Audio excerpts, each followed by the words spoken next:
Sir, we're live na po. Okay. Ayan. Tanong po ito galing kay Michi Mimichi. Boss, isa po akong grade 10 student po. At meron po ako nakababatang kapatid na 14 years old. Kaso po na maaga pong nagkaanak at pinalabas na anak ko po yung anak niya. At ngayon po tinuturong na po akong nanay nung anak ng kapatid ko. At sa akin na po inaasa at pinagtatrabaho na ako ng magulang ko dahil anak ko naman daw po yun. Hindi ko naman po ako makatanggi dahil magalang po ako sa magulang ko. Ano pong dapat kong gawin? Dapat ko na po bang layasan katulad ng payo nyo sa iba? Ganito. Lahat nadadaan sa usapan. Pag hindi na nadadaan sa usapan, then that's already considered a situation. Ang kaya mong gawin sa sitwasyon, pagagaanin mo yung sitwasyon. Okay, kapag ka ba, multiple factors yan eh. So kapag ka ba nagtrabaho ka, ang ibig sabihin ba nun, titigil ka na sa pag-aaral? O magwo-working student ka? Kapag ka ba lumipat ka ng ibang bahay, makakapagpatuloy ka pa ba sa pag-aaral? O wala rin, magtatrabaho ka din? Kung magwo-working student ka, habang nag-aaral, habang nasa loob ka ng bahay na yun, I don't see anything wrong with that. Doon lang muna ako sa sitwasyon ha. Doon muna ako sa sitwasyon na sinasabi sa'yo ng magulang mo. Wala pa tayo doon sa bata. Wala pa tayo sa bata. Doon muna tayo sa sitwasyon na sinasabi sa'yo ng magulang mo. O ngayon, nag-aaral ka. Kung magtatrabaho ka, kamusta ang magiging grades mo? Kaya mo bang balansehin? Kung hindi mo kayang balansehin, I strongly isuggest mo sa magulang mo na patapusin ka muna nila ng pag-aaral para mas malaki yung kikitain mo kapag nakatapos ka ng pinag-aralan. Kaysa magtatrabaho ka ng kahit na anong shit na trabaho lang sa paligid, na pwede ka namang mag-aral, na pwede ka namang makatapos, na hindi ka nakatapos dahil pinilit ka nilang magtrabaho kasi iniisip nilang kaya mo mag-working student na hindi mo pala kaya, tapos ngayon nagtatrabaho ka ngayon para sa konting barya. Yun ang nagme-make sense. Kausapin mo muna sila na alam naman nilang mas malaki ang kikitain mo pag nakatapos ka ng pinag-aralan. Ngayon, for the meantime, sila muna magtrabaho. Kasi ito ang punto eh. Hindi nagigets ng mga magulang ito eh. Na obligasyon ng mga magulang yung mga anak nila habang wala pang 18. So ano ngayon na ibig sabihin? Yung anak mo pagka nabuntis yan, wala pang 18 anyos, ano ginagawa mo? Ba't hindi mo tinuruan? Problema mo ngayon yan bilang magulang. Hindi yan problema ng mga anak mo. Na oo, eventually magiging problema rin yan ng mga anak mo. Ang ibig ko sabihin mga anak, yung mga anak na walang kinalaman dun sa may anak. Diba? Walang kinalaman dun sa nanay ng apo mo. Pero kapag yung mga anak mo, nag-aanak na, alam mo na wala pang 18 anyos, ano ginagawa mo bilang magulang? Nagtuturo ka ba dyan sa mga bata na yan? O basta pinababayaan mo na lang silang kakalat-kalat sa paligid kaya nabubuntis sa mga anak mo? Diba? Problema ng magulang mo yan. Gusto mo ng diretso? Kung sino yung nanganak dyan, problema niya yan. Kung sino ngayon, menor de edad pa yung nanganak, doon ka ngayon tumakbo sa magulang yan. Pero bakit idadamay ka sa bagay na wala ka namang kinalaman? Diba? May pahabol siyang sir, statement. Sige. Sabi niya, boss, lagi po kasi mababa grade ko simula nung nag-aaral ako. At yung kapatid kong bunso na 14 years old na may anak na, siya po yung laging, yun na nga po. Siya po yung matalino. So ngayon po nagkakaroon ng favoritism ang nanay ko at sabi wala naman daw ako mapapala sa pag-aaral kaya sa akin na lang daw yung anak ng kapatid ko at ako ang magtrabaho. May mali. May mali. Bakit? Hindi favoritism eh. Diba? Na okay lang naman sa akin, ako pabor ako sa favoritism eh. Pero hindi dun sa ganong level na hindi, etong nabuntis kasi mataas ang grades eh. Ikaw bobo ka, magtrabaho ka. Palit na lang kayo ng kalagayan. Hindi gagana yun. Bakit? Kung sino yung dapat mag-alaga ron sa dapat yung dalawang bata nag-aaral, sorry. Yung dalawang bata, including yung may anak. Dapat yung dalawang bata na yun nag-aaral. So, ibig sabihin, ikaw at saka yung nanay ng bata, mag-aaral kayong dalawa. Yung magulang ngayon na mag-alaga ron sa apo. Bakit? Minor de edad pa eh. Diba? Child labor yan. Ganun kasimple yung konsepto. Pabayaan ninyo yung kung sino man yung hindi nagturo dyan sa bata na yan, na siya yung magtrabaho para dyan.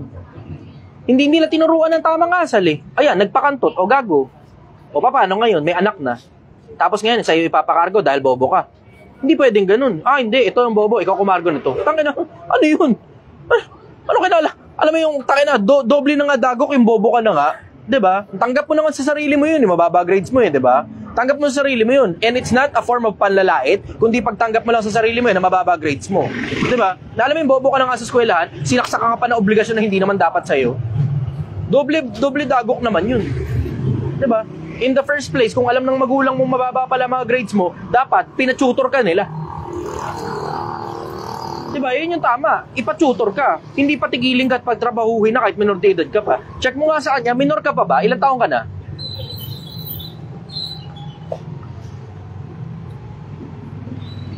Wait lang pa. Reply ka nga, ilang taong ka na?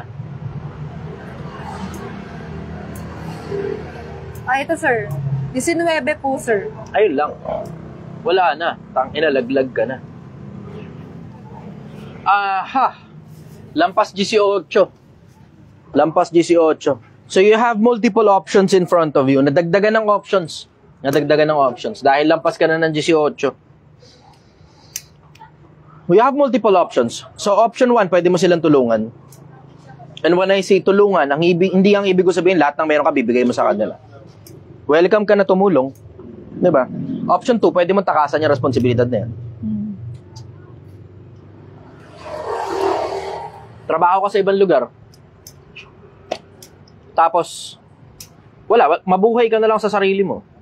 Tapos, pagka okay ka na, o gusto mong tumanaw ng utang na loob sa kanila, yung konti-konting barya na maluwag sa dibdib mo, yun ngayon na ibigay mo doon. Pero ulitin ko, hindi mo obligasyon yung hindi mo obligasyon. Yung anak na yan, kung sino man yun ang anak dyan, problema niya yan. Ngayon, minor de edad yun, 14, di ba sabi? 14? O, problema nung magulang mo yan. Di sila nagturo ng maayos yan, di nila nabantayan yan. Hindi mo naman obligasyon yan eh. Di ba? Pwede kang tumulong. Ikaw ang mabuting tao dapat nun. Pero hindi dapat mangyari na pag hindi mo sila tinulungan, masamang tao labas mo. Hindi dapat mangyaring ganun. Mali yung ganung konsepto. So you have multiple options. Option 1, pwede ka dyan sa bahay na yan, trabaho ka habang nag-aaral. Option 2, pwede ka nang lumipat. Ilang iba. Tapos, yung parehas na option na yun, pwede mo silang tulungan, pwede rin namang hindi. Pili ka na lang kung ano lalapat sa'yo. Pero kung ako yung nasa ganong sitwasyon, kausapin ko sila. Pasensya na po kayo, pero siguro maintindihan nyo naman. Oo, kahihiyan ng pamilya natin to. Willing akong pagtakpan ang pamilya natin dahil pamilya natin ito. Pero hindi nyo ko pwedeng puwersahin sa bagay na hindi ko obligasyon. In the first place, kayo po na mga magulang, yung may obligasyon sa mga anak ninyo, lalo na minor de edad siya. Pwede akong tumulong, pero hindi ko makakargo yung obligasyon na hindi naman sa akin. Dahil hindi nagme-make sense yun. Pwede mo sabihin, tumulong, oo, tutulong. At willing akong tumulong dahil pamilya ko kayo. Pero hindi ang ibig sabihin ng pagtulong ko, ako na ang kakaargo mismo ng lahat ng responsibilidad ng iba. Hindi pwede yun. Minor de edad, sa magulang ang kargo ng responsibilidad po ninyan, hindi sa kapatid. Yun ang sagot ko ron. Kung ako yung babanat, I will say it in a very respectable manner, hindi sa paraang sinabi ko. Pero yung paraang sinabi ko, kasi may mga nakikinig, I need viewers' attention on this. Importante yun eh. Importanteng maintindihan ng mga tao kung paano resolve ng mga problema. Na una, multiple factors yan. Una, lampas 18 anyos ka na. You are welcome to live your life of your own. Pangalawa, hindi mo responsibilidad yan. Pangatlo, menor de edad yung kapatid mo. Pang-apat, yung magulang mo ang in charge sa anak nila na minor de edad na buntis. Hindi mo problema yun. Hindi mo problema yun. Ngayon, pang-lima, importante na kung itinuturing mo silang pamilya at nandun naman sila sa'yo sa lahat ng pagkakataon na kinailangan mo sila, kahit bobong bata ka o mababa ang mga grades mo, importanteng tulungan mo silang pagtakpan yun. Importante yun. In case hindi nyo alam, ang tawag niya loyalty sa pamilya. So, pagtatakpan mo yun kasi masisira ang reputasyon ng pamilya ninyo. Importante yun. I have been in multiple situations na may kinalaman sa ganun. Importanteng pagtakpan yun. Hindi naman kasi pagsisinungaling yun eh. Technically di ba? If you put it into consideration, kung hindi kayo nagsasalita pare-parehas, sila lang ang nagsasalita, hindi pagsasinungaling on your part na hindi mo sinabi yun at itinago mo lang. Hindi naman ikaw nagsasalita eh. Sila nagsasalita, sila magulang mo eh. Sila spokesperson ng pamilya. Ngayon, ang gagawin mo, mananahimik ka lang. Ganon. Welcome ang pamilya mo na i-claim ang kahit na anong bagay. Claim na anak mo yun. Keep your mouth shut. Pamilya yan eh. Diba? Keep your mouth shut. Pero papakargo sa'yo yung responsibilidad na hindi iyo. Tapos, titigil na ang buhay mo dahil doon, ay putang na. Pasensya na. Ganon kasimple yung konsepto. So you have multiple options in front of you. Ikaw na lang ang bahalang pumili nung gagana para sa'yo. Nilatagan lang kita pero di ako nag-advise sa'yo. Nilatagan lang kita, hindi ako nag-advise sa'yo. Baka mamaya ako pa masisi mo kapag pumalpak kung paano mo sinabi yun eh. Siyempre wala akong control kung paano mo sasabihin sa magulang mo yan. Nasa sa'yo na yun kung paano mo sasabihin. Pero I strongly suggest you treat them with respect, you treat them with kindness, dahil at the end of the day, pamilya mo pa rin yung mga yan. Kung maghihiwalay man kayo, maghiwalay kayo ng medyo may konting kurot lang, pero hindi masyadong mabigat sa loob. Definitely hindi cutting ties. Next question. Ayan. Nawala yung tanong, pero ito muna. Good evening. May Gaganda nagtanong naka-makeup dito. po. May nagtanong dito, Nico. Basta Nico. Tanong niya, ano pong masasabi mo sa mga estudyante ng PUP at UP na mahilig mag-rally? Hindi lang naman yun dun. Hindi lang yun dun. Hindi lang sa eskwela, hindi sa eskwelahan yan in general. Dun yan sa mga maliliit na grupo sa loob ng eskwelahan. Yun, nandun yung problema, nandun sa mga maliliit na grupo sa loob ng eskwelahan. Mga PUP, UP, paalala ko lang sa inyo, partially ang gobyerno ang nagpapaaral sa inyo. Huwag kayong galit ng galit. Kasi alam mo, nagtataka ako sa mga estudyante ng mga eskwelahan na yan, yung mga maliliit na grupo sa loob ng mga eskwelahan na yon, hindi yung mismong eskwelahan. Pero yung mga maliliit na grupo doon sa loob ng eskwelahan na yan, nagtataka ako sa inyo, lahat ng presidente galit kayo. Wala na sinuportahan. Humanap ka ng presidente, sinusuportahan yung mga lintik na yan. Lahat ng presidente, ganyan sila. Yung mga maliliit na grupo, lalo na yung grupo ng NPA, lahat na lang ng presidente, galit kayo. Sino gusto ninyo? Ba't hindi na lang kaya kayong mamuno? No, gusto nyo rin naman yun, pero di kayo maboto di ba? O bakit? Kasi pinapupunta nyo sa bundok yung mga matatalino nyo, mga tanga. Tatangan nyo kasi. Sa akin yan, tangina, napakasimple lang naman yan eh. If you can't beat them, join them until it's your turn. Diba? Ganun kasimple yun. Hindi po papapuntay mo sa bundok yung mga tao ninyo. Ang tatalinong mga bata, mga scholar dito ng gobyerno, PUP, UP, dadalhin nyo sa bundok, pahawakin nyo ng armas, tapos magbabarilin ng mga pulis at mga militar. Putang ina, kung di ka ba naman bobo. Ang tatangan nitong mga putang inan to, nakakaburat. Alam mo yun, sobrang tatangan nitong mga, nakakainis itong mga NPA na to. Nakakaburat. Oh, sige na, andun na tayo, may pinaglalabang kayo. Ba't hindi na lang kaya kayo kumandidato? Nananalo din naman kayo di ba? Ba't kailangan iakit nyo pa sa bundok yung mga tao ninyo? Di ba? Without considering na puta, tingnan nyo, napapatay nga di ba? Every now and then, sasabihin nyo kasalanan ng militar. Malamang, pag binaril mo militar, babalik yan pabalik. Babaril yan pabalik, kung di ka ba naman tanga. Di ba? Hindi naman gano'ng kakomplikado yung hindi naman gano'ng kakomplikado yung problema na yan di ba?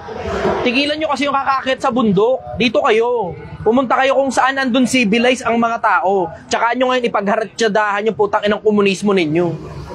Diba? Okay, yun ang muna ang sagot ko ron. Next question. Tanong po ito ni Jeffrey Mendez Mendoza. Bakit sa totoong buhay, mas maayos pa ang di gumagawa ng maayos kaysa gumagawa ng patas at mabuti? Hindi, baka naiisip niya lang mas maraming pera. Alam mo, one way or the other, kaya gumagawa ka ng maayos o hindi, magkakapera ka. Nagkakatalo lang yan kung mahuhuli ka. Doon nagkakatalo yun. Pag hindi maganda ginagawa mo, mahuhuli ka talaga. Pag hindi ka nahuli, dadadami pera mo. Ganon din naman ang konsepto kapag gumagawa ka ng maayos Diba? Na pag gumagawa ka ng maayos at tinalinuhan mo, papaldo ka. Pero pag hindi mo tinalinuhan, binubuhan mo, malulugi ka. Ay, tignan mo. Hindi naman masama itong ginagawa kong pagtitinda sa tabi ng kalsada. May permit nga galing sa barangay Diba? So, hindi masama yung ginagawa ko. Kanina magkausap pa kami ni Mayor. Wala naman kaming problema Yung Mayor dito sa Angono, wala kaming problema. Magkakwentuhan kami. Okay naman. Dinala ko doon ni Kagawad. Okay naman. Maligaya. Everybody happy. Maligaya kami. Wala kaming problema dito. Hindi naman masama yung ginagawa ko Pero kumikita naman ako. Diba? Hindi nalulugi. Bakit? Hindi ako gumagastos para sa kapritsyo Tinatalino ako, tinatabaan ko utak ko Nakikita ninyo yung proseso kung paano ko ginagawa. Kaya nga sinabi ko sa inyo, Pilipinas, huwag ka nang gumawa ng masama, gumawa ka na ng mabuti. Pilipinas, sumabay ka na. Smooth! Suave! Ang inang yan.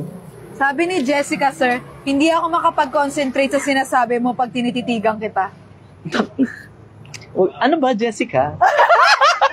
Uy! Uy! Aray ko. Grabe ka naman, Jessica. Ba't ganyan ka? Punta ka nga dito. Tanong naman po ito galing kay Nix Jeremiah. Boss, payo naman po, paano makumbinsi ang magulang mo na huwag papasobra sa puhunan sa sugal or online sabong? Hindi mo sila makukumbinsi. Parang ano yan eh, paano makukumbinsi ang magulang ko wag na sila magyosi? They have to understand that they have to go through a journey of their own. You can help in convincing them, pero ikaw mismo kukumbinsi sa sarili nila, kukumbinsi sa kanila, mahirap yun. Mahirap yun.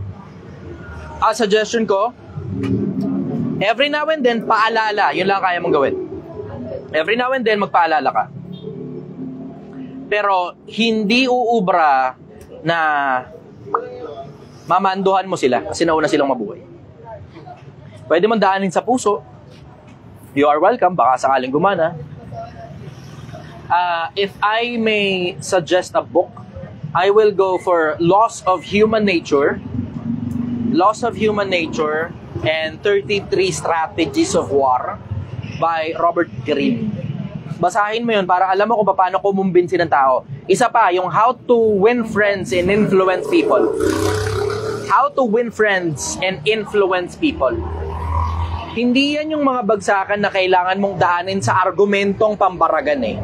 Kasi hindi ka mananalo sa magulang mo sa kahit na anong paraan na pambaragan. Hindi ka mananalo dyan. Ang maipapanalo mo dyan, pag nakuha mo yung puso, pati yung resulta kuha mo din. Which is komplikado, mahirap. Iyon ang sagot ko rin.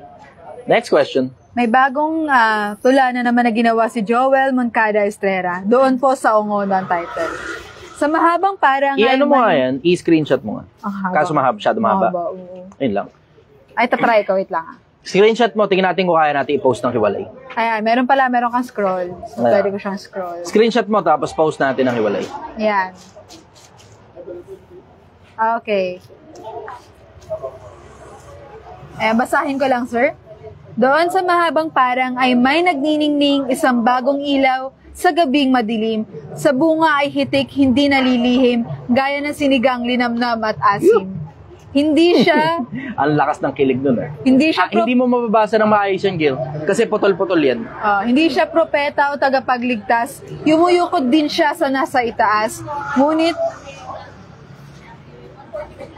Ito mo. Diba? Sabi ko sa'yo hindi mo mababasa ng buo eh. Next question muna. Screenshot mo na lang. Ipapost ko ng hiwalay. Yes. Ayaw nga, nawala na naman. See? Cute girl. Kuya, paano po kung yung lalaki mas sinuuna pa yung barkada kesa sa amin ng anak niya? Ay, malas mo. Namili ka ng ganyang klase ng lalaki. Bago ka kasi magpabuntis sa lalaki, tignan mo muna kung anong quality ng lalaki. Marunong ba gumawa ng pera yan? Maalaga ba sa pamilya yan? Etc. Tignan mo muna yung qualities ng lalaki. Okay, sabihin mo, para hindi ka magkaroon ng problemang ganyan, kasi susunod na magiging problema mo, paano po yun? Kasi mas importante pa po yung barkada kaysa sa pamilya. Wala, nagpabuntis ka sa bata eh. Isip bata talaga. Ano pa ine-expect mo nagpabuntis ka sa bata? Sabi mo, hindi naman na bata. Hindi, ang ibig ko sabihin, yung isip bata, yung priorities niya wala sa hulog. Panahong nagpamilya ka na, panahong nag-anak ka na, alaga, dali. Panahong nagpamilya ka na, panahong nag-anak ka na, dapat yun na yung priority. Thank you. Salamat, brother ha. Ayos. Ingat kayo ha. Dahan-dahan sa biyahe. Balik kayo, sama niyo yung mga tropa. Tuloy, sir. Panahon na nagpamilya ka na. Dapat yun yung priority. Pag magpapamilya ka na, hindi na ang priority barkada, hindi na ang priority yung dating pamilya mong nandun yung magulang mo.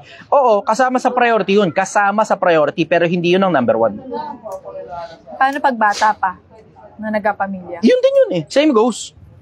Yun nga ang problema. Yan nga ang sinasabi ko sa inyo mga kabataan. Kung gusto mo ma-enjoy yung buhay nyo, wag muna kayo mag-anak, wag muna kayo mag-asawa. Diba? Para ma-enjoy mo yung buhay nyo. Kasi, alam mo, kahit kailan pwede mo na iputok sa loob eh.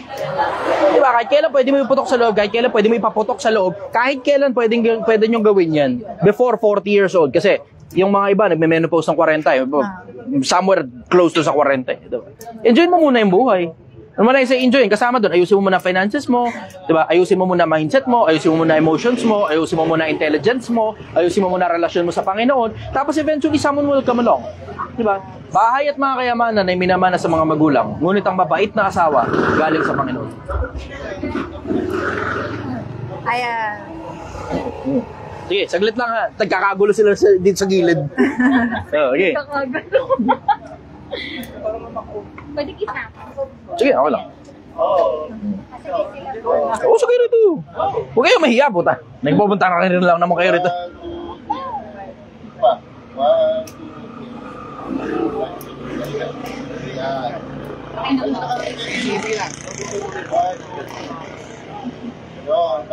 Okay.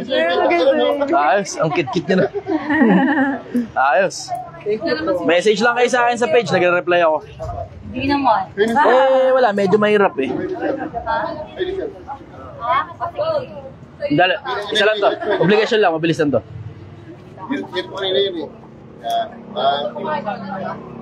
Okay. Kaway ka muna ron, naka-live tayo. Okay, Thank you po. salamat.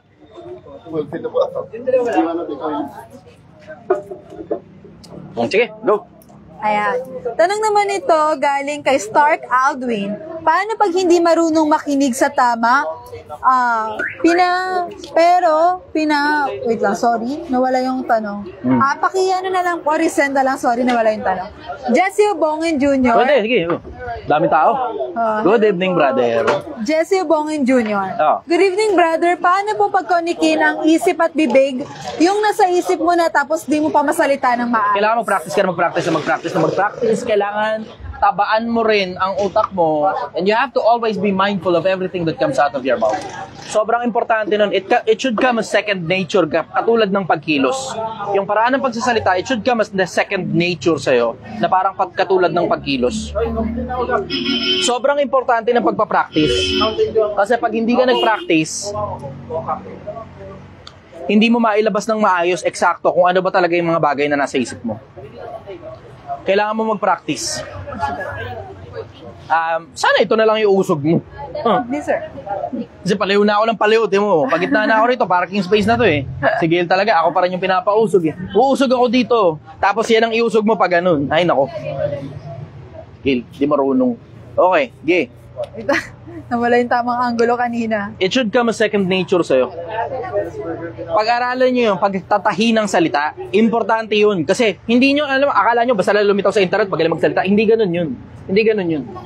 Mahabang panahon yung ginugol ko. As early as parang 8, 9 years old, lumalaban na ako ng debate. Debatista na ako noon pa. Matagal na. 8, 9 years old pa lang. Alam mo yung tinuturuan na ako kung paano mag-reason out. 8, 9 years old. Bata pa ako. Hindi basta nalang lumitaw tapos magaling kagad. Hindi ganun. Bata pa akong maliit. Tinuturuan na ako paano mag-reason out. Sir, punasan pa ka. Sige lang. Go. Pupunasan lang daw sandali yung ano. Hello. Good morning. Good evening pa pala. Good evening pa. Ayan, okay na po. Ingat kayo. Good night. Balik kayo. Oo nga eh. Sige, go. Next question. Tanong po ito galing kay Ningas JP. Sir Chi, nasusulat ba sa Biblia ang purgatorio at impyerno? Yung impyerno nakasulat yun sa Biblia eh. 24 ng Apokalipsis. Kung di ako nagkakamali. Pero yung purgatorio, mahirap hanapin sa ano yun eh. Kasi as in completely, wala talaga ako mahanap ng ganung talata sa Biblia. Wala talaga eh. Wala eh. Sabi ng mga Katoliko, nasa ikalawang Makabeyo daw. Pero ang meron doon, ideya. Wala yung pangalan na purgatorio. Wala eh. So, wala akong makitang salitang purgatorio sa Biblia. Pasensya na kayo. Wala talaga akong makitang salitang purgatorio sa Biblia. Yan ang sagot ko ron. Next question. Tanong naman po ito galing kay Your Medicina. Sir, bakit ang hirap sa mga parents na makita yung mga mali nila, pero pag mga anak nila, todo ang pagalit? Kasi ang tawag doon sa kawikaang Ingles, you cannot teach an old dog new tricks. You cannot teach an old dog new tricks. Yung mga magulang, sa madalas na pagkakataon kasi, di naman naaamin yan sa mga pagkakamali. Maliban na lang kung kaya nila ituro sa mga anak nila yun. And the only way para maituro nila yun, dapat matuto rin silang umamin sa pagkakamali nila. O the best way rather. The best way para magturo, kailangan matuto rin silang umamin sa mga pagkakamali nila. Kasi wala pa rin talagang tatalo dun sa actual na itinuturo. O theory. Theories are good.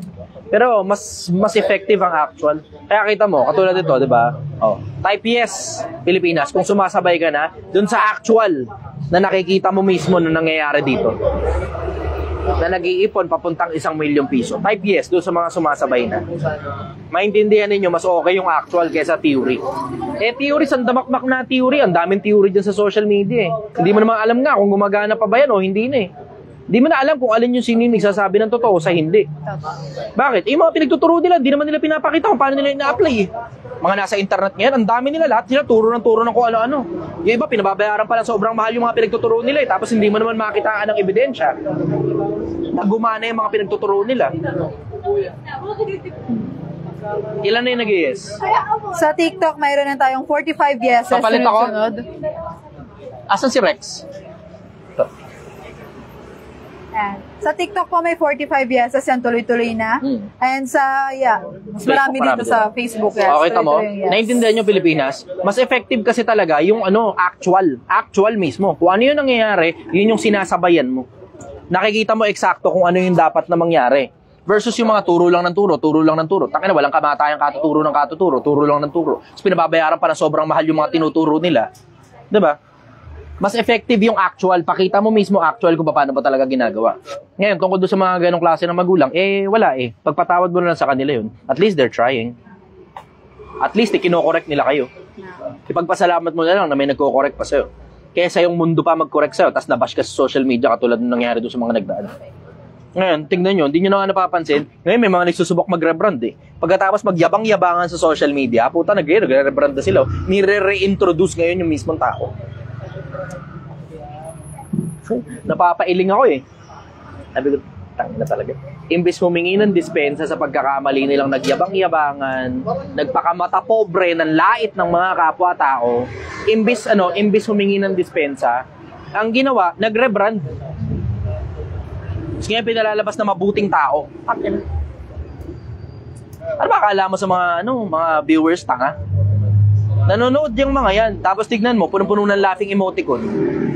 Nakita ko eh, tinitignan ko eh, pinapanood ko kung paano nangyayari, paano ginagawa nila sa mga brands nila eh. Pagkatapos sila magyabang-yabangan, di ba? Pagkatapos sila magpaka-arrogante sa social media, pagkatapos sila magpakamata pobre, pagkatapos nila laitin yung mga mahihirap.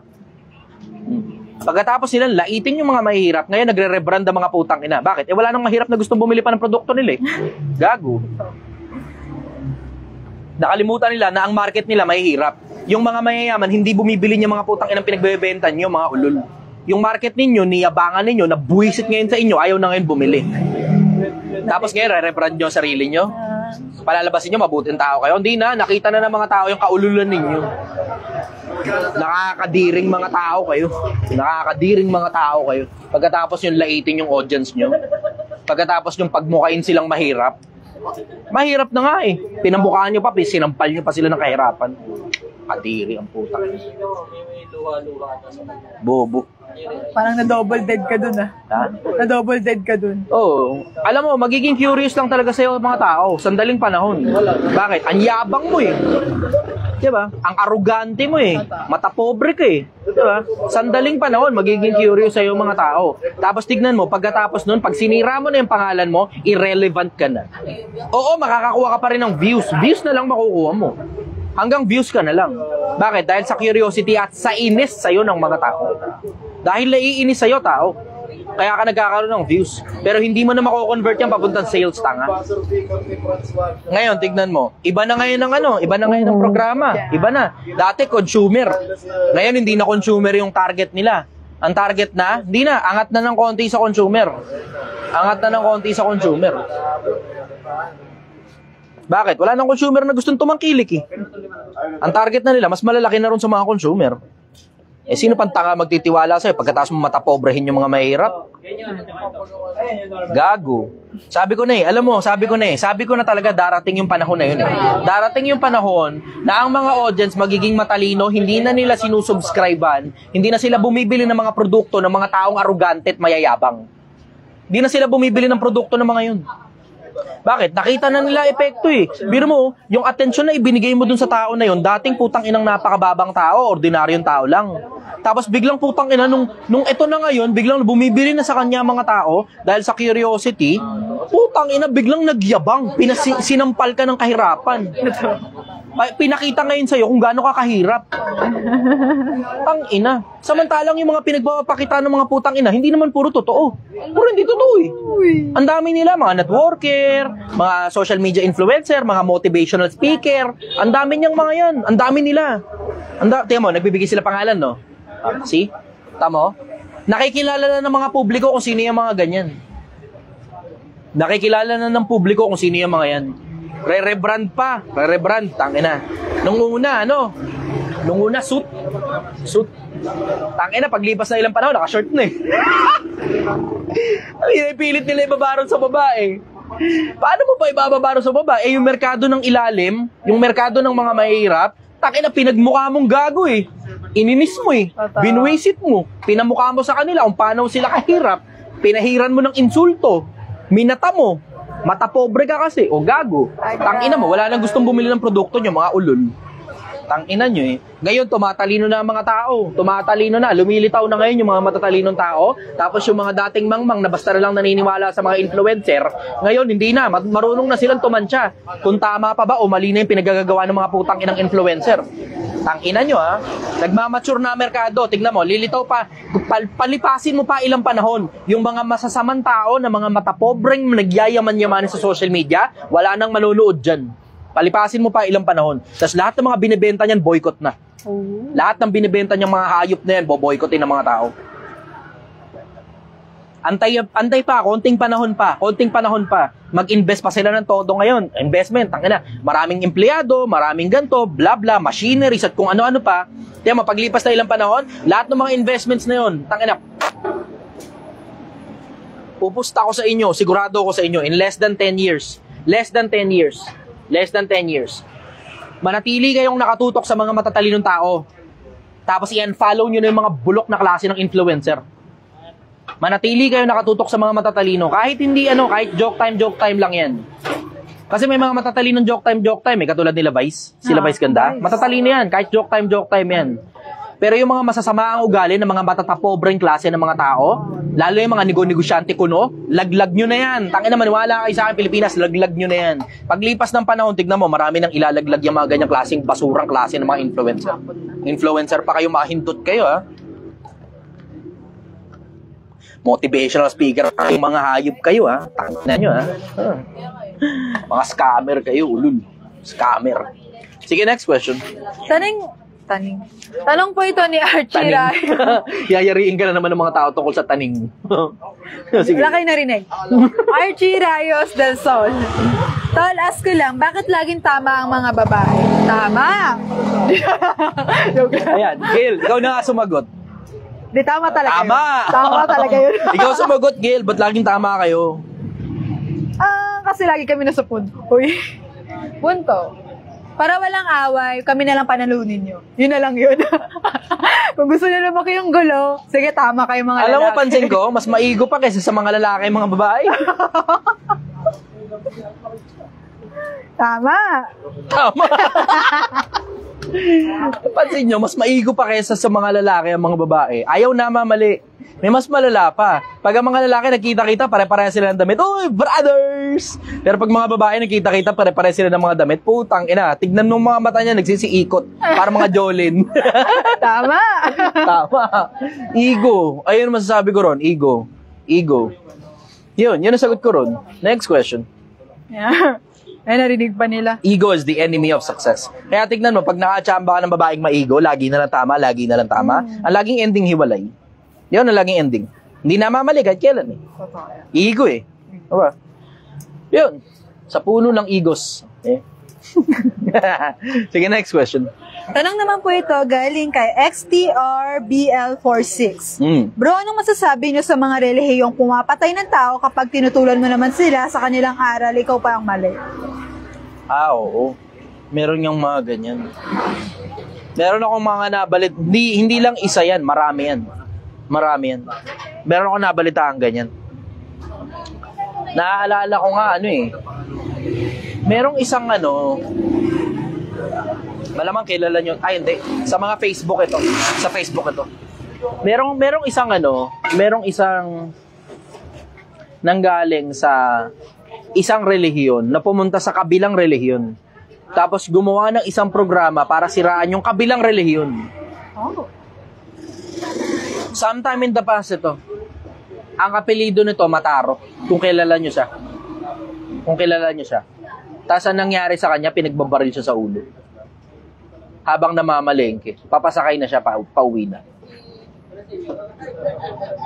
Riding in tandem ang tumira. Merong mga ganun talaga. May mga ganun. Hindi naman katakataka yun, kasi si Pablo, minsan panahon, ganun din naman siya. In case hindi nyo alam, si Pablo, minsan panahon, ganun siya. Nakasulat yun. Nabalitaan ninyo kung paano aking inusig na malabis at nilipol ang iglesia ng Diyos. Nakasulat yun.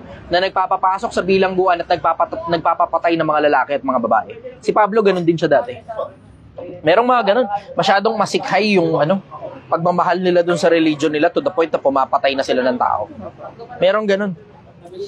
Wala naman ako masasabi dun Pero ang masasabi ko ron, 8:44 ng Juan, kayo sa inyong amang Diablo, ang ibig ng inyong amang siyang ibig ninyong gawin. Siya isang mamamatay tao, buhat ng pasimula at hindi naglilikat, sapagkat walang katotohanan sa kanya. Tuwing nagsasalita siya ng kasinungalingan, ay nagsasalita siya sa kanyang ganang sarili, sapagkat siya isang sinungaling at ama nito. Yung mga taong pumapatay ng kapwa-tao, anak ng demonyo yan. Lalo na pagdating sa religion, anak ng demonyo yung mga yan. Hindi anak ng Diyos yan.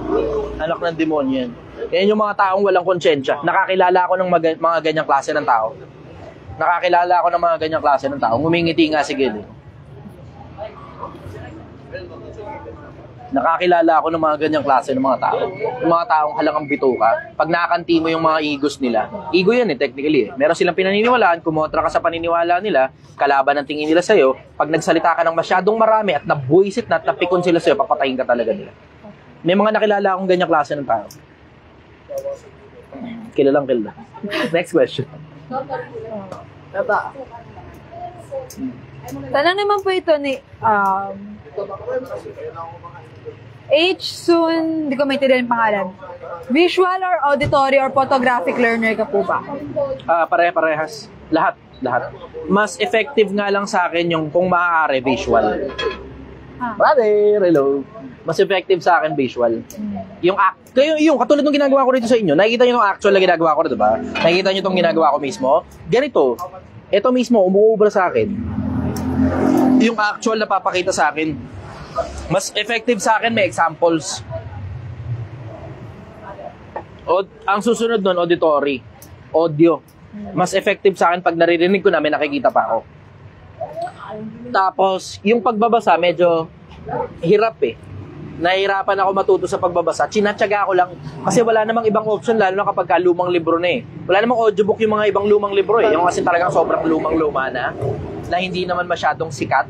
Walang audiobook yung iba ron So wala ngayon akong choice. Wala, mano-mano talaga. Tapos hanggang nakasanayan ko na nagbabasa talaga ng actual na totoong libro. Tapos nai-enjoy ko na ngayon yung amoy ng lumang libro. Yung amoy ng amag. Ganun yun Medyo amoy amag, medyo amoy lupa. Amoy ng lumang libro. Tapos pag binabasa mo. Tapos ang pinakamasaya ng parte sa akin doon, pag may mga pictures yung libro. Pag may pictures, nag-enjoy ako ron. Kaso maraming mga librong nabasa ko, walang pictures So yung in level of enjoyment ko mababa. Pero napakinabangan ko ng gusto. Kahit di ko na-enjoy yung mga bagay na ginagawa ko. Sige, next question. Hire volunteer po ating bumili. Ano to? Sasakyan po nila, fire volunteer po ata. Anong gagawin? Bumili. Okay. Sabihin mo na. Discount. Tara. Fire volunteer ata sila, brother. Discount. Patik yun. Kapit ka ba? Pagka public servant, may discount. Fire volunteer Check mo yung mga sila. sasakyan. Pagka public servant, may discount. Discount. Ayan. Tanong 140 na tayo ngayon, 120 na lang. 120 na lang, be. Ezekiel Samarita. Sige. Thank you po, Brother Chichester. Nakapasa po ako sa exam and lahat matataas scores ko because of your teachings and motivation. Screenshot. Sa akin yan. Sa akin yan. Kayamanan ko yan. Akin yan. Yeah. I'm one of Akin your yan. big fan as well. And my question po is, ano po ang masasabi niyo sa the book of 48 Laws of Power after mo ito mabasa? And ano po yung pinaka-tumatak sa inyo based sa mga nabasa niyo po? Thank you po. Law number 1. At saka yung pinakadulo, number 48. 1 and 48. Law number 1 at saka law number 48. Kasi kung di nyo napapansin, ako gaya naman din ng mga ordinaryong mga tao eh. Ang naalala ko, kung hindi yung umpisa yung dulo, laging dulo at saka umpisa naalala ng mga tao. Somewhere in the middle, okay lang, good shit yung somewhere in the middle. Pero yung umpisa at saka dulo talaga pinaka-importante. Parang sa aeroplano, yung take off at saka landing. Diba? Yung gitna, wala, gitna lang yun eh. Kung magkaroon naman ng konting turbulence, tsaka lang mapapansin yun. Pero yung gitna, wala, normal lang. Tapos yung landing. Yung umpisa kasi, never outshine your master. Isa sa mga pinakamalalaking natutunan ko, yung pag nagbabasa ako ng libro o nakikinig ako sa mga matataas sa tao, never kung inisip na mas magaling ako kaysa sa kanila. Never kung inisip na mas magaling ako sa kanila. Na there are times, nung mga panahong arrogante ako, iniisip ko yun. Kasi, hindi mo lang alam eh, baka mas magaling lang yung presentation skills mo. Yung presentation skills. Pero lahat ng mga ibang skill, mas magaling itong tao na to na hindi masyadong magaling ang presentation skills. Alam mo, isa sa mga pinakamagagandang halimbawa ng hindi sobrang galing ng presentation skill, pero tanginan lupit ng ibang mga skill, Elon Musk. Yeah, Elon Musk. Pag narinig mo magsalita si Elon Musk, alam mong yung presentation skill niya, regular average. Gumagano'n pa siya, nag-i-stutter siya eh. Alam mong hindi sobrang charismatic ni Elon Musk, pero tanginan limtik ang achievement nun na hindi mangyayaring maging kaparehas. Ako na lang. Hindi ko magiging kaparehas yung Katyalan. Hindi ko siya magiging Kapareha. basta malayo na rating niya. Yun na lang. Pero pagdating sa presentation skills, alam mo yung every now and then merong mga tao na alam mong may lamang ka sa kanila sa presentation skills eh. Pero when it comes to resulta pinag-uusapan, alam mo mas malayo na rating ng ibang mga tao kaysa sa'yo. Yun ang dahilan kung bakit 48 Laws of Power, law number 1, never outshine your master. Sa loob ng isang kwarto, meron dyang master.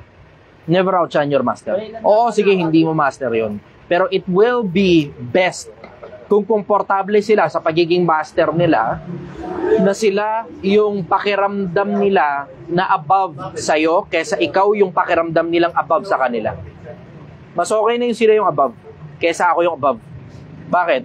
Kasi, kapag ikaw yung above sa kanila, wala ka matututunan sa kanila. Sayang yung opportunity. Pero pag sila yung above, okay na eh, di ba? You have your credentials. Parang tulad sa akin, I have my credentials. Pero mas gusto kong matuto galing sa iba pang mga tao kesa ibulalas sa kanila kung gaano kataba ang utak ng isang Chichester. Hindi na importante yun eh. Hindi importante yun. Hindi importante na sa akin yung ego na kailangan ako ang pinakamatalino sa isang kwarto. Hindi importante sa akin yun. Sa inyo, oo, baka importante sa akin na maging mas matalino ako kaysa sa inyo para matuto kayo. Pero kapag ako naman, when it's my turn to listen, nakikinig talaga ako ng gusto. Nakikinig ako ng gusto. Sa pakikinig, malayo mararating mo. Sa pagsasalita, nilalabas mo lang lahat ng bagay na alam mo, wala ka matututunan bago. Law number 1. Law number 48, assume formlessness. Like water.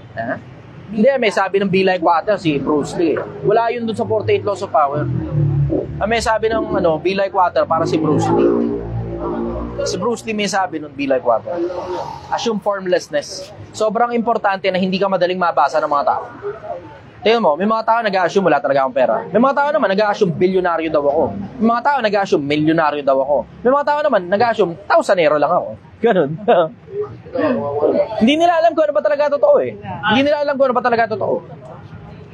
Tapos may mga tao nag-a-assume matalino daw ako. May mga tao nag-a-assume mangmang ako. May mga tao nag-a-assume nakatira ako sa mansyon. May mga tao naman nag-a-assume nakatira ako sa kung saan man. May mga tao nag-a-assume malaki negosyo ko. May mga tao nag-a-assume ito lang negosyo ko. Hindi mo ako kilala. You don't know jack shit about me. 41, number 1 at saka 48. Importanteng hindi ka basa ng tao eh. Bakit? Kasi kapag basang-basa ka na ng mga tao, too much familiarity breeds contempt. Too much familiarity breeds contempt. Mawawala respeto sa'yo ng mga tao kapag basang-basa ka nila. Sige, next question. Tanong naman po ito ni Lulu Gabi-Gabi. Ay, basa ko na maayos. Okay. Pero sabi niya, Sir Chichester, 18 years old na po ako pero meron na akong 5 anak at nagkaroon ng 3 asawa. Ano pong dapat kong gawin kasi bata pa lang ako, marami na akong responsibilidad. Galingan mo sa buhay kasi wala ka namang choice kundi ayusin yung mga responsibilidad mo. Ginusto mo yan. Ginusto mo yan. I strongly suggest, galingan mo na lang sa buhay. Wala ka naman eh. There's no other way to go about it. Ano ibang paraan? Magtatamad-tamaran ka? Galingan mo sa buhay. Tabaan mo utak mo. Maging responsable kang magulang sa mga anak mo. Kasi at the end of the day, gagayahin ka ng anak mo. Kung ano yung nakikita nila, yun yung kinokopya nila. Ikaw yung dapat nahuwaran ng anak mo. 5 anak mo. Supposed to be, dapat bawat isa dyan may personal touch ka. Yan ang trouble kapag masyado kang maraming anak sa maraming iba-ibang mga babae, mas masakit sa ulo. Ang hirap pag samasamahin yan sa isang bahay. Ang hirap pag samasamahin yan sa isang bahay. Diyan ako, diyan, kahit papaano, diyan ma-appreciate mo si Bugoy pag sama-sama niya sa isang bahay. Diyan ma-appreciate mo si Bugoy. Yan nga lang, wala pang anak yata yun. Wala pang anak yun. Pero sa ganung pagkakataon, ma-appreciate mo siya na papagsama niya. Ganyan nga lang, masakit nga lang talaga sa ulo. Tignan mo, sumasakit ang ulo mo, di ba? O, ganyan na magiging epekto pag sumunod kayo kay Bugoy. Ganyan na magiging epekto pag sumunod kayo kay Bugoy. Next question. Tanong naman po ito galing kay David Legaspina Naldor. Brother, good evening po. Ask ko lang po, saan po nanggaling ang kasalanan noong wala pang tao kung iyong mararapati? Sa isip. Puso. Sa puso. Kasi sa puso nanggagaling ang lahat ng mga masasamang haka. Sa puso nanggagaling. Merong ganong isang talata eh. Sa kasaganaan ng puso nagsasalita ang bibig. Sa puso nanggagaling lahat ng masasamang haka. Sa puso galing. Yung paglabag sa utos. Yun yung ibig sabihin ng kasalanan eh, paglabag. Merong utos na inilabas, kumontra ka dun sa utos. Sinalangsang mo yung utos. Doon ang galing yun sa puso. Hindi mo na ako didetalye. Para leave something to the imagination. Sige, next question. Rules of seduction. Sabi nga ng Victoria's Secret. Sometimes what you put on is more sexier than what you take off. Oh! Yeah. Next question. Sige. Your Medicina, tanong niya po, Boss, ano pong masasabi mo sa mga taong gumagawa ng storya para lang mapansin ng iba at sumikat? Nagme-make sense naman yun. Okay lang naman yun. Gumagawa ng istorya. As long as hindi ka nakakasira at nakakatapak ng kapwa-tao. Parang meron akong pinapanood na Meron akong pinapanood na ganyang series sa Facebook. Although hindi nagme-make sense yun, pero form of entertainment lang. SC Project. Parang SC Project yata yun. Yung parang tungkol sa mga hali-halimaw, tapos bawat isa may code yung mga pangalan nila. Hindi mo alam yun, hindi masyadong sikat yung page na yun eh. Well, medyo sikat yung page na yun, pero hindi nga lang dito sa Pilipinas, sa ibang bansa eh. Parang sa Amerika yata ginagawa yun. Yung SC Project, parang tambucho yata. Wala na, hindi na nga dumadaan sa newsfeed ko yun eh. Pero dati pinapanood ko yun eh, yung mga halimaw na lumitaw sa kung saan man. Tapos, wala, cartoons lang yun. Tapos yung pagkakagawa nga nila ng cartoons, wala lang eh. As in, MM lang. MM lang yung pagkakagawa nila ng cartoons. Tapos entertaining para sa akin yung mga ginawa nila storya. Okay lang yun. I don't see anything wrong with that. Ang hindi maganda, yung gagawa ka ng storya para manira ng kapwa-tao, yung pangit yun. Pero yung mga katulad nila, para to? Malupiton? Yung butangin mga storya, ginagawa lang talaga nila yun. Sila lang gumagawa ng mga skits na yun. Okay lang naman, ayos lang naman. Entertainment, okay lang yun as a form of entertainment. Pero as a form of paninira ng kapwa-tao, doon nagkakaproblema yun. Yun ang sagot ko doon. Next question. May nagsabi dito, sir. Sir, di pa rin ako makamove on sa pagtapik kay Mang Kanor. Hanggang ngayon natatawa pa rin ako. Si Mang Kanor. Sa akin na solid talaga yung si Mang Kanor. May dalang kanin. Ayos. Wala, nag-mix ako sir. Okay lang yan. Nakita ko si Idol. May dalang kanin. Nakakatawa naman. In case hindi nyo alam, pwede po kayo magdala ng kanin dito. Trip-trip lang naman to. Hindi naman to katulad ng parang SM. Di ba may dalang rice may dalang rice cooker. Taka na nakaraan, meron dito po may dalang rice cooker. Kahit ano pwede rito. Basta wag lang kayo magmamahoy. Sige, pwede rin kayo magmahoy. Nasa harap lang tayo ng barangay. Diretso na lang kayo. Kahit ano pwede dito. Dala kayo ulam dito, ganon. Picnic kayo dito. Okay lang, kahit di kayo bumili, okay lang. Marami lang tayo pupunta, maligaya na ako Paano sa nagtayo ng tent dito, no? Kung papayagan ka pa naman ng barangay, sino naman ako para tumutol? Kalsada naman ito free for all, di ba? Free for all. Yung iba pumunta rito, may dala silang kanin, may dala silang ulam, ganon. Bibili lang ng sinigang dito. Yung iba, hindi mo ibili, dito lang talaga kumakain Okay lang, happy naman ako. Naipagguntuhan ako sa kanila, happy naman din sila. Everybody happy lang. Masaya yun, pag ang dami mo nakikita ng tao na pumupunta ron sa lugar mo, tapos yan ang dahilan ba't sila pumunta ron kasi gusto ka lang nilang makita. Tapos wala silang pambiling pagkain, okay lang, walang problema sa akin yun. Ako pa magpapapicture sa'yo. Sige, go. Ha? Di ba naiiya Sige, go, next question. Tanong po ito ni Mrs. Lou. Boss, meron po akong ovarian cancer at malapit na akong mamatay. Gusto magkaanak ng asawa ko kaya pinayagan ko siyang magbuntis ng ibang babae pero ang kondisyon po ay hindi niya mamahalin yung babae na yun. Kaso ngayon po, Sir Chichester, mahal niya na po yung babae at nagsasama na po silang dalawa. Ano pong dapat kong gawin? Hindi ang purpose ng buhay ng tao mag-anak o mag-asawa. Hindi yun ang purpose ng buhay ng tao. Kung ako hindi kita advisean. Kasi sino naman ako para mag-advise sa'yo. Pero ang sasabihin ko Pahabo lang, mamamatay na daw kasi siya. Oo nga. Alam ko yun. Sasabihin ko sa'yo ganito. Kung ako, yung nandun sa ganong sitwasyon, na meron akong ovarian cancer at mamamatay na ako, I will spend the rest of my life knowing who the creator is, and I will go full speed ahead on the aftermath. Kailangan mo nang mag-invest sa kabilang buhay pagka gano'n na. Kailangan mo nang mag-invest. Kasi, tignan mo, kung hindi nyo napapansin, hindi naman ang punta Lahat ng mga matatandang tao, tignan mo, pansinin mo, kapag tumatanda ang tao, nagiging reliyoso. Pag tumatanda ang tao, nagiging reliyoso. Hindi ko nga rin alam paano nangyayari yun Pero sa akin, something just snapped. Biglang isang araw, ayoko nang gumawa ng kalokohan. Biglang isang araw, ayoko nang gumawa ng kagaguhan. Biglang isang araw, gusto ko nang mangarap na maging mabuting tao. Something in me just snapped.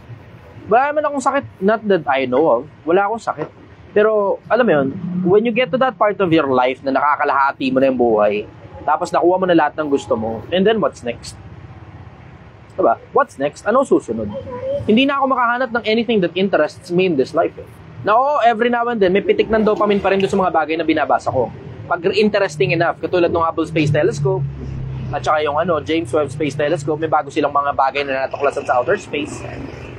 Tapos, yung mga pumunta ng ilalim ng dagat, may bago silang natuklasan sa ilalim ng dagat. Yung may mga pitik ng dopamine pa sa akin dun Pero konti-konti lang yun. Hindi na something that interests me na katulad dun dati na putang na pag pinag-uusapan pera, putang ina mo, all out ako dyan. Pagdating sa usapang pera, rockstar ako pagdating dyan. Pero, when you start to grow older, you also start to be wiser. Tapos nababawasan na ka-arrogantehan sa katawan mo Pag tumatanda ka na, mo, magandang pruweba dyan, si Makagago. Isa sa mga pinakamagagandang pruweba dyan. Yung na maturity, makikita mo na sa kanya. Na hindi na ang importante sa kanya yung kayabangan niya nung panahon ng kabataan niya. Hindi na importante sa kanya yung Wikilo Money. Naalala niya, diba? Naabutan niyo pa yung Wikilo Money. Pero tignan mo, ngayon ang ginagawa, ang tinuturing niya ng kayamanan niya, yung pamilya niya, asawa niya, at saka yung mga anak. See? Ayun, nagsimula na. Tapos ngayon, nakikita mo, siya na mismo nagsasabi, nagbabagong buhay na siya in relation dun sa konsepto ng yung anong tawag dito? Awareness na lang ang inilalabas niya sa social media. Awareness na lang. Tignan mo, bilang ka pa ng ilang taon pa, kung hindi man taon, baka buwan. Bilang ka ng ilang panahon pa, di na magpo-promote ng sugal yan. Pag sumakto na sa kanya, hindi ko lang alam kung magkano hinahabol yung tao na yan Pero darating yung panahon na yun, imposibleng hindi. Nandun na siya ngayon Okay na Umaangat na yung awareness niya sa mga bagay. Umaangat na rin pati level of maturity niya sa mga bagay. Tapos nagiging importante na sa kanya yung mga bagay na nung bata siya hindi importante. Pero yung pala talaga yung mga bagay na totoong sobrang mga mahalaga sa buhay. Unti-unti. unti-unti. Tapos makikita mo, susunod niyan, di na po-promote ng sugal yan. Susunod yan, tingnan mo, kung meron man siyang kung ano man yung ginagawa niyang kalokohan, lalaglag niya na rin yun. Kasi ako, unti-unti, nilalaglag ko na lahat ng kalokohan ko eh. Unti-unti, nilalaglag ko na. Wala na ako ngayon sigarilyo. Diba? Tapos, kayabangan, medyo bawas na ng bahagya. Yung bunganga ko, arugante pa rin. Pero yung kayabangan na nagsasalita ng mga bagay na hindi totoo, wala na. Bago pa ako lumitaw sa social media, wala na sa akin yun eh. Wala na sa akin yun eh. Usaping pera, wala na rin sa akin yan. Tapos eventually, paglipas ng ilang panahon, marirealize mo rin. Yung mga bagay na talagang pinaka-importante sa'yo, yung mga bagay na hindi na sa buhay na ito. Ganun na ako ngayon. Nandun na ako ngayon sa ganung level. Hindi na rito. Hindi na rito sa buhay na ito. Ay, salamat, brother. Thank you. May nagbigay, Cobra. Salamat, ha. Thank you, brother, ha. Saya. Gamot mo daw. Happy. Maligaya. Tinan mo yung ganun, no? Diba? May mga taong nagmamalasakit sa'yo na kahit bisyo mo, susustento ang kanila. Pero di naman ako naninigarilyo kayo, eh. Buti nga, walang nag-aabot sa akin ng Yossi. Pang 16 na araw ko na ngayon hindi naninigarilyo. Eventually, paglipas ng mga panahon, marirealize mo rin, hindi pala ang purpose ng buhay. Ito, coming from me. And this is me. At napakabihira ng panahon na naglalabas ako ng mga bagay na tungkol sa sarili ko. Napakabihira. Sobrang bihira ng mga panahon na yun. Exclusive ito para sa'yo kasi you are about to go to the afterlife. Yan yung pangarap ko eh. Tapos malapit mo nang matupad. Ang pangarap ko makita yung kabila. And it will take some time. Eventually matutupad ko rin yung pangarap na yun. Eventually matutupad ko rin yung pangarap na yun. Kung makita kung anong itsura ng kabilang buhay. Mm-hmm. Pero that's me. Obviously, hindi naman lahat ng tao katulad ko. May mga tao natatakot sa kamatayan. Pero ako, parang ako lang yata yung kaya sa isang influencer na excited eh. Makita yung kabila. Gusto kong ma-experience yung kumakalas na yung buhay ko sa katawan. Anong pakiramdam nun? Masakit ba yun? Payapa ba yun? Katulad ng kinikwento ng iba, may ilaw ba dun? Ganun. Kinukuha ka ng mga kamag-anak mo kasi walang kamag-anak nakukuha sa akin. Wala. Walang kamag-anak nakukuha sa akin. Dahil walang mga kadugo ko na may gusto sa akin. Wala. Ano itsura dun sa kabila? Curious ako kung ano itsura dun. Pero ito, exclusive para sa'yo. Hindi ko nakikita na ang purpose ng buhay ko ay para mag-asawa, para mag-anak.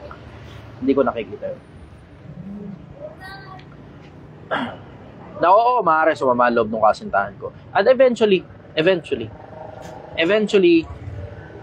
umaga parang second priority sa akin yun na mag-asawa, mag-anak. Ang first priority ko, yung kabilang buhay. Yun ang first priority ko. And that's me. Obviously, hindi tayo parehas.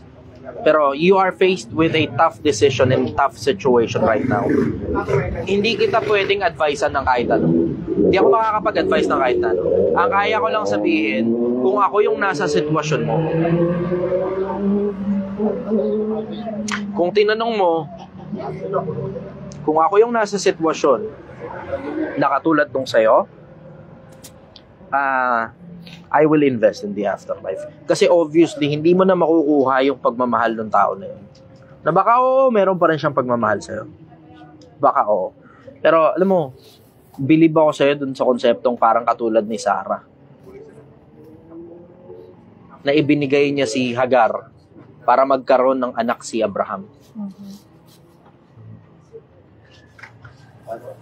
Ano yun eh? Selfless love. Selfless love.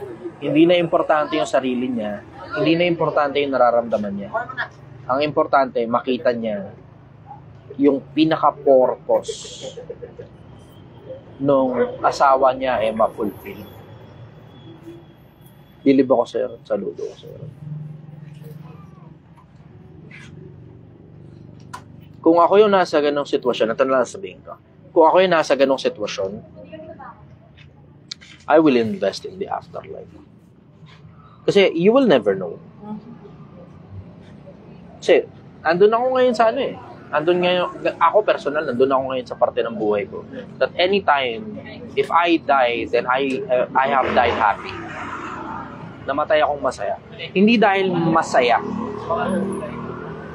kundi dahil pakiramdam ko, and I may be wrong, kasi pakiramdaman lang naman ito eh. Maring mali ako. Pakiramdam ko, I have served the purpose of my life.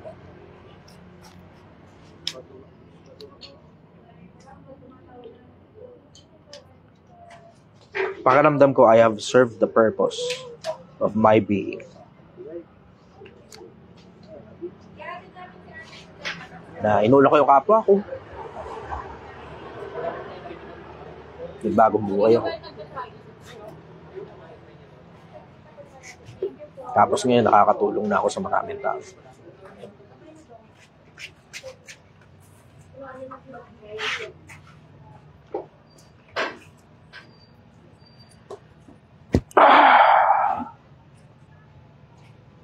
Alam mo, Pilipinas, paalala ko lang sa'yo, we don't get to live in this life for very long. Saglit lang ang buhay. Sa sandaling, mga singaw tayo, singaw. Sa sandaling panahon, lumilitaw, pagdakay napapawi.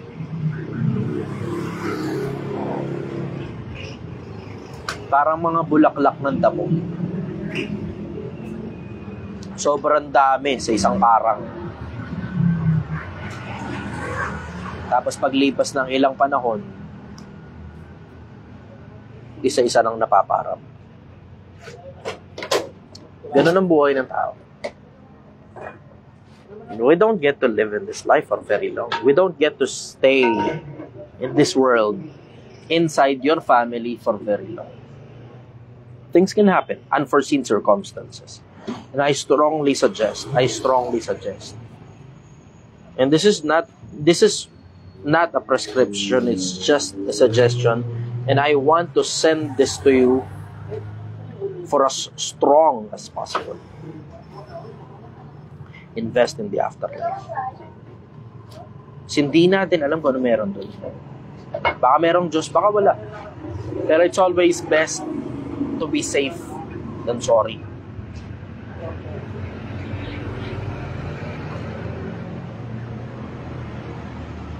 Dose 13 ng Ecclesiastes.